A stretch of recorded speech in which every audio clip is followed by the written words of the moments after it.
Welcome to Tripura Info News Update. The Indian Association of Physiotherapists held a silent protest in front of Rabindra Bhavan in Agartala to protest the barbaric attack on innocent tourists by terrorists in Pahalgam, Kashmir.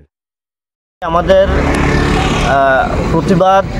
বিক্ষোভ প্রদর্শন এবং তৎসঙ্গে শ্রদ্ধাঞ্জলি যারা গত 22শে April Jammu কাশ্মীরের পহেলগামে যে হত্যাকাণ্ড সংঘটিত হয়েছে পাকিস্তানি সন্ত্রাসবাদীদের দ্বারা, পাকিস্তানি আশ্রয়কারী পাকিস্তানি মদতপুষ্ট সন্ত্রাসবাদীরা ভারতের ভূমিতে ঢুকে, ভারতের পূর্ণ ভূমিতে ঢুকে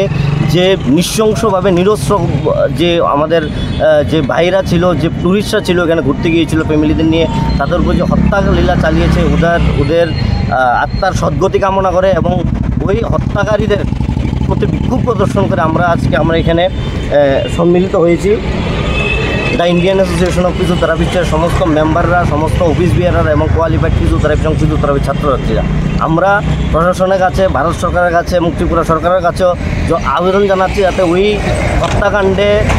সঙ্গে জড়িত সমস্ত হত্যাকারীদের, মদতপুষ্টকারী, ওই হত্যাকাণ্ডের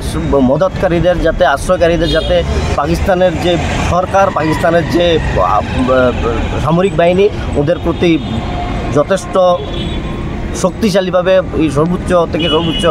শাস্তি ওদের প্রদান করা হয়, এই আবেদন আমরা রাখছি আজকের এই আমাদের সমস্ত আইপি মেম্বার এবং আইপির ফিজিওথেরাপি স্টুডেন্ট এবং কোয়ালিফাইড ফিজিওথেরাপির তরফ থেকে আমরা একত্রিত হয়েছি যারা আত্মার সদ্গতি কামনার্থে যারা ওইখানে শহীদ হয়েছেন এবং একটা বিক্ষোভ প্রদর্শন করছি হত্যাকারীদের উদ্দেশ্যে। আমি ডক্টর বীরবর দেবনাথ, আমি the Indian association of physiotherapist Tripura রাজ্য শাখার সভাপতি। আমার সঙ্গে আছেন আমাদের সাধারণ সম্পাদক ডক্টর সৌম্য ভট্টাচার্যী, আমাদের ট্রেজারার কোষাধ্যক্ষ doctor Anshuman Dasgupta, joint secretary doctor Rajan Chowdhury, আমাদের সঙ্গে আছেন ডক্টর রিনি চক্রবর্তী, উনি আমাদের মহিলা শাখার সমন্বয়কারী, এবং অন্যান্য ইসি মেম্বার, আমাদের আইএপির মেম্বার, রাজ্যের মেম্বার, কোয়ালিফাইড ফিজিওথেরাপিস্ট এবং ফিজিওথেরাপি ছাত্রছাত্রী। Subscribe to Tripura Info and press the bell icon so that you never miss any latest updates and news on Tripura.